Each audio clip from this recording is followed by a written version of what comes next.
આજે સરસ વરસાદ પડ્યો છે અને એમ થયું કે થોડું ઠંડુ વાતાવરણ છે એટલે વોકિંગ કરી આવીએ. મારી પાછળ જુઓ છો તમે, મેટ્રોનું કામ લગભગ પૂર્ણ થવા આવ્યું છે. હવે આ લોકો ઓપનિંગ કરી દેશે ગવર્મેન્ટ જ્યારે પણ એપ્રુવલ આપશે ત્યારે. બરાબર,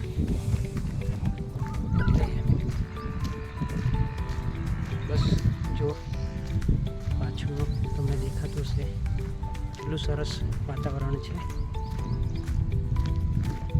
આજે શનિવાર હતો, આખો દિવસ ઘરે હતા એટલે થોડું ફ્રેશ થવા માટે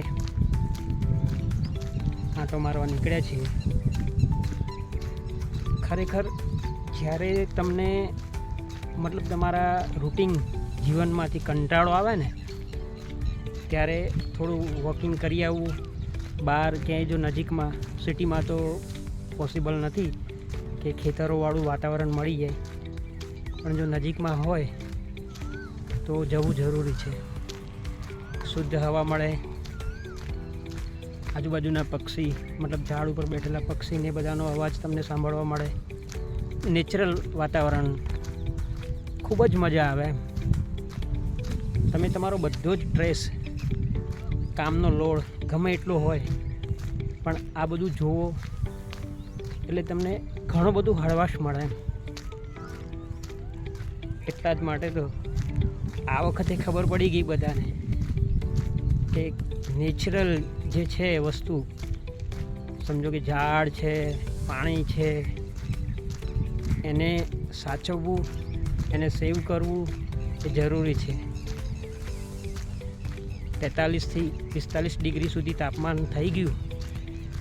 એસી ધમધમાટી બોલાવતા હતા અને ઘણાના વીજળી બિલ પણ આવી ગયા હશે 10,000 9,000.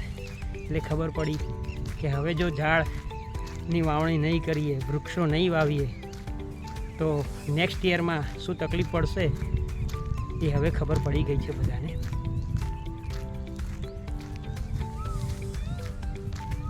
સ્ટીક થોડી એ છે એટલે હલી જાય છે.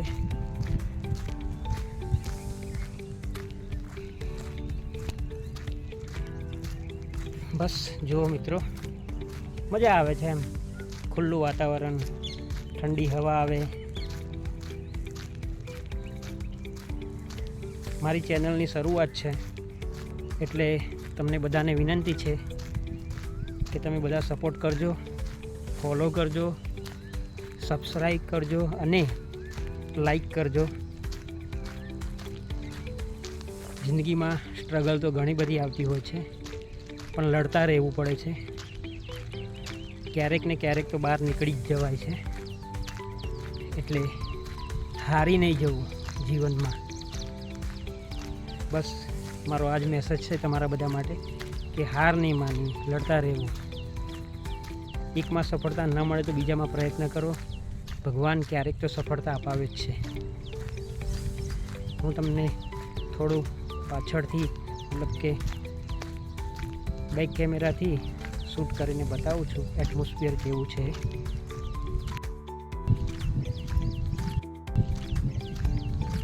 જો કેટલા સરસ ખેતરોમાં. અહીંયા આમ તો ગાંધીનગર નજીક આવેલું કોબા ગામ છે અને ત્યાં બિલ્ડિંગ એટલે કે ઘણા બધા ફ્લેટ્સ, બંગલોઝ ને બધું બની ગયું છે. એટલે ડેવલપમેન્ટ ઘણું બધું થઈ ગયું છે. પરંતુ થોડા ખેતરો છે હજી, એના લીધે સારું લાગે છે. આજે શનિવાર અને 29 જૂન 2024. આજે વરસાદનું એવું વાતાવરણ થયું છે કે લગભગ રાત્રે મિનિમમ 2-3 ઇંચ તો પડવો જોઈએ મારા અંદાજ મુજબ. જે મને ગરમી લાગી રહી છે એ પ્રમાણે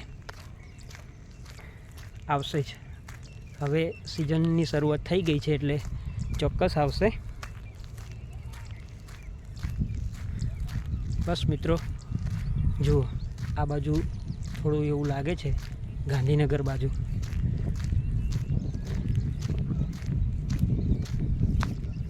છે ને સરસ વાતાવરણ, કેટલા બધા ઝાડ છે.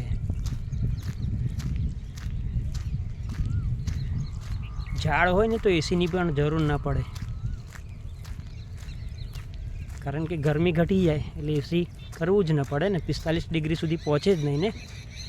એટલે બધાને મારી વિનંતી કે ચોમાસાનો ટાઈમ છે, સારો વરસાદ થવાનો, સારું પાણી મળી રહે.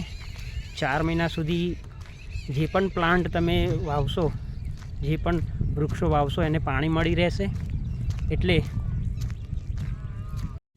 જો કેટલા સરસ ખેતરોમાં, અહીંયા આમ તો ગાંધીનગર નજીક આવેલું કોબા ગામ છે અને ત્યાં બિલ્ડિંગ એટલે કે ઘણા બધા ફ્લેટ્સ, બંગલોઝ ને બધું બની ગયું છે. એટલે ડેવલપમેન્ટ ઘણું બધું થઈ ગયું છે, પરંતુ થોડા ખેતરો છે હજી, એના લીધે સારું લાગે છે. આજે શનિવાર અને 29 જૂન 2024, આજે વરસાદનું એવું વાતાવરણ થયું છે કે લગભગ રાત્રે મિનિમમ 2-3 ઇંચ તો પડવો જોઈએ મારા અંદાજ મુજબ. જે મને ગરમી લાગી રહી છે એ પ્રમાણે આવશે જ. હવે સિઝનની શરૂઆત થઈ ગઈ છે એટલે ચોક્કસ આવશે. બસ મિત્રો, જુઓ આ બાજુ થોડું એવું લાગે છે, ગાંધીનગર બાજુ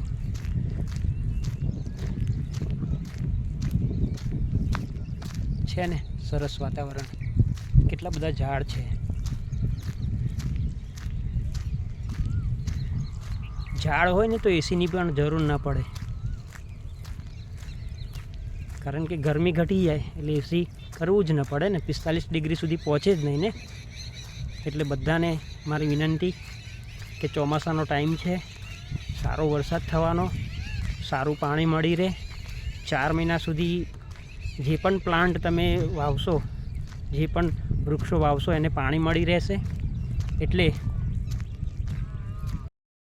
આ 4 મહિનામાં જેટલા વૃક્ષો વવાય એટલા વાવો તમે, અને આપણે ગરમીથી બચવા માટેનો પ્રયત્ન કરીએ.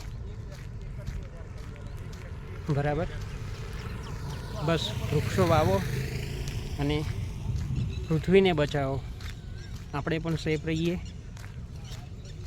બધા માટે ફાયદો છે. મારાથી બને એટલા વૃક્ષ હું વાવીશ ચોમાસામાં. બરાબર, બસ આજના દિવસ માટે આટલું. મળીએ પછી આગળના વિડીયોમાં. હું વારે ઘડીએ કહું છું, મારી એક નમ્ર વિનંતી છે કે મારી ચેનલ નવી છે, સપોર્ટ કરજો, લાઈક કરજો, ફોલો કરજો અને સબસ્ક્રાઈબ કરજો. તમારા બધાનો જો સપોર્ટ મળશે મને તો હું પણ થોડો આગળ જઈશ. વિનંતી છે. Thank you so much. Thank you everyone.